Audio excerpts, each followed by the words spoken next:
Chairman P T آئی عمران خان نے خاتون جج کو دھمکی دینے پر معذرت کا اظہار کر دیا، جس کے بعد اسلام آباد ہائی کورٹ نے توہین عدالت کیس میں P T I chairman Imran Khan پر فرد جرم کی کارروائی مؤخر کر دی۔ عدالت نے عمران خان کو بیان حلفی جمع کرانے کا حکم دے دیا۔ خاتون جج کو دھمکی کے کیس کی اہم ترین سماعت کے دوران چیف جسٹس اسلام آباد ہائی کورٹ اطہر من اللہ نے کہا کہ ہم عمران خان کو چارج فریم نہیں کر رہے۔ عمران خان کے بیان حلفی کو ہم دیکھیں گے، بیان حلفی کے بعد آگے کی کارروائی کریں گے۔ عمران خان نے عدالت کے روبرو موقف اختیار کیا کہ اگر انہوں نے لائن کراس کی تو وہ معذرت خواہ ہیں، یقین دلاتے ہیں کہ آئندہ ایسا کبھی نہیں ہوگا۔ جیسے جیسے مقدمہ آگے چلا انہیں سنجیدگی کا احساس ہوا۔ انہوں نے خاتون جج کے خلاف لیگل ایکشن کی بات کی تھی۔ اگر عدالت کہے تو وہ خاتون جج کے پاس جا کر یقین دلائیں گے کہ وہ یا ان کی پارٹی خاتون جج کو نقصان نہیں پہنچائے گی۔ کیس کی سماعت 3 اکتوبر تک ملتوی کر دی گئی۔ چیف جسٹس اطہر من اللہ کی سربراہی میں 5 رکنی لارجر بینچ نے سماعت کی۔ بینچ میں جسٹس محسن اختر کیانی، جسٹس گل حسن اورنگزیب، جسٹس طارق جہانگیری اور جسٹس بابر ستار بھی شامل تھے۔ اسلام آباد ہائی کورٹ کے باہر غیر رسمی گفتگو میں عمران خان کا کہنا تھا کہ حقیقی آزادی کے لیے مافیا سے جنگ لڑ رہا ہوں، عدلیہ سے کبھی نہیں لڑوں گا۔ جو حقیقی آزادی کی جنگ لڑ رہا ہوں مافیاز کے خلاف،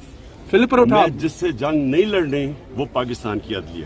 یاد رہے کہ 5 رکنی لارجر بینچ نے 8 ستمبر کو سماعت کے دوران توہین عدالت کیس میں عمران خان کے خلاف فرد جرم عائد کرنے کا فیصلہ کیا تھا۔ دوسری جانب عمران خان کی پیشی کے موقع پر وفاقی دارالحکومت اسلام آباد کی سیکیورٹی ہائی الرٹ کی گئی۔ ریڈ زون کو بھی خاردار تارے لگا کر سیل کیا گیا۔ پولیس رینجرز ایف سی کی اضافی نفری تعینات کی گئی تھی۔